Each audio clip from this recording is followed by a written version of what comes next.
And we're here for the latest episode of OMG JK. I'm Jason Kincaid. And I'm MG Siegler. The first thing we're going to talk about this week is a pretty big thing, the Facebook phone. So we broke this story, and it was kind of a funny situation because almost immediately, a few hours afterwards, we broke it really late at night, a few hours afterwards, Facebook came back and started issuing a press release saying that It does not exist. That it does not exist. Yeah, totally inaccurate. They are not building a Facebook phone. Only for more reports to come out a few hours later saying, oh, it does exist, which sort of made everyone involved look, or let's say, made Facebook look kind of stupid, honestly. Yes. They made us look stupid for like an hour, and then we proved we were vindicated. Right.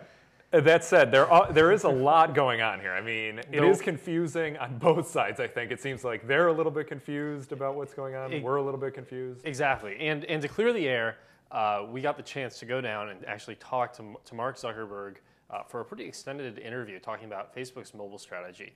And in general, they didn't give too many direct answers as far as what Facebook was actually doing here. Right. But the general, they kept talking about how they're trying to have like a very horizontal strategy, not trying to beat the iPhone, not trying to beat Android. Very PR friendly. But at the same time, they're probably making a custom version of Android. Right.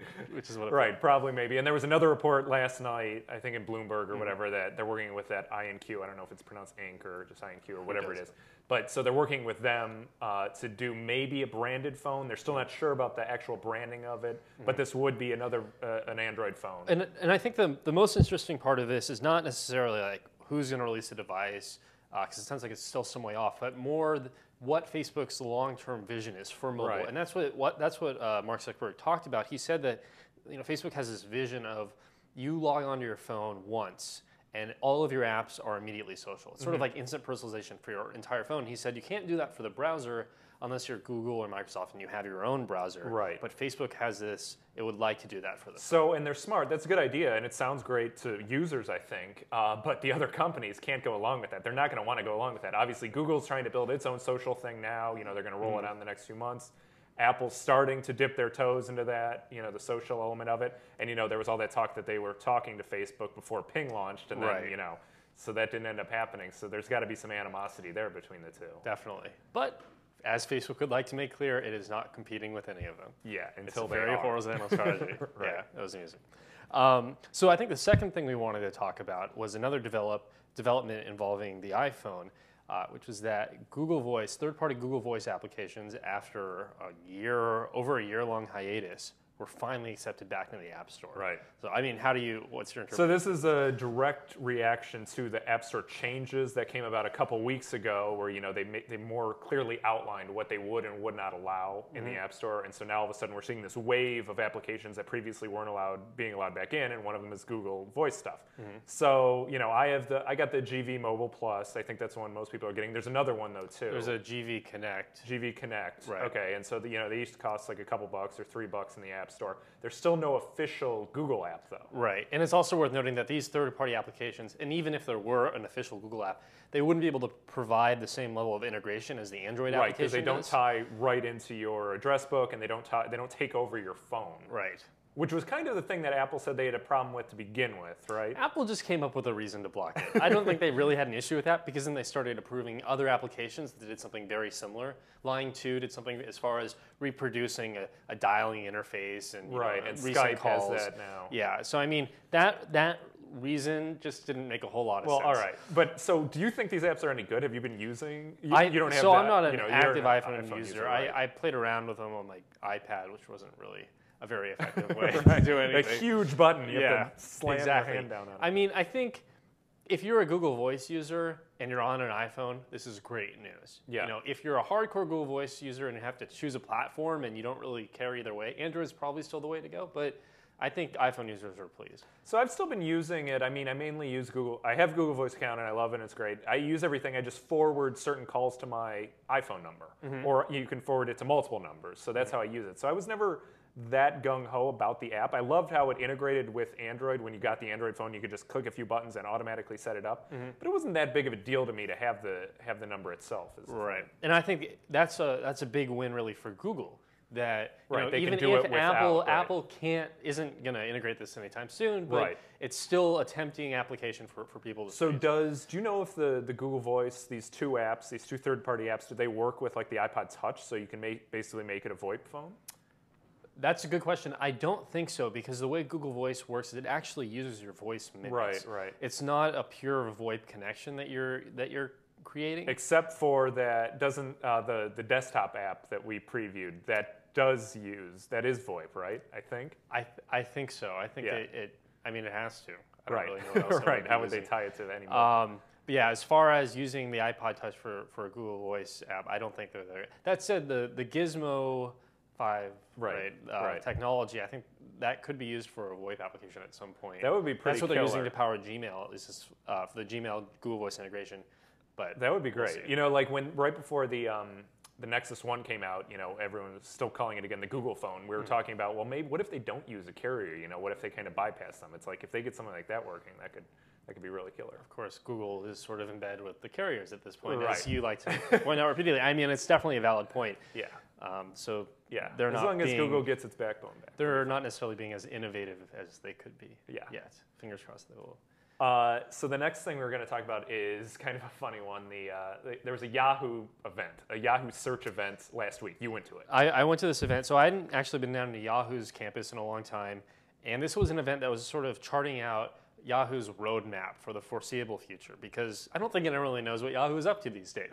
Right. And having been to that event, as soon as I left the presentation, I still didn't really understand what they were up to. Nor did anyone reading the coverage, nor anyone. I mean, they launched, or they previewed a new Yahoo Mail, right. a new Yahoo Messenger, and there were some other UI tweaks for their search, as far as, you'll search for some tickets for like a Lady Gaga concert and be able to buy it directly from the top of the search window. Right.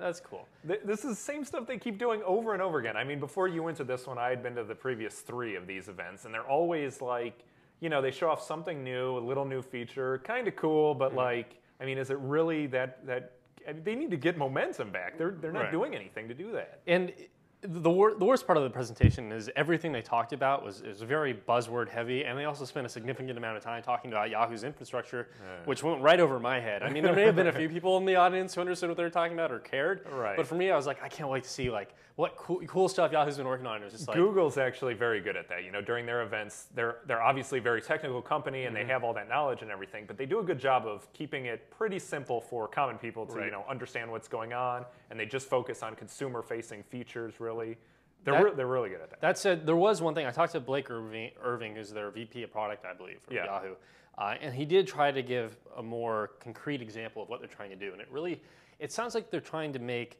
a social experience that's not as broad as Facebook is, where you have sort of groups of friends, where if you're sharing information about your upcoming golf trip with a group of friends, then the next time you visit a golf site that has this Yahoo widget integrated, it may say, hey, do you want to share this with your group of golfing friends? And it'll only be with 4, which sounded fairly compelling when he told me about it. On the other hand, it sounded really far off, because I couldn't get any kind of concrete data out of him at all. Yeah, and if Yahoo just keeps losing momentum like this, can they afford to wait that long? Yeah, definitely a valid point.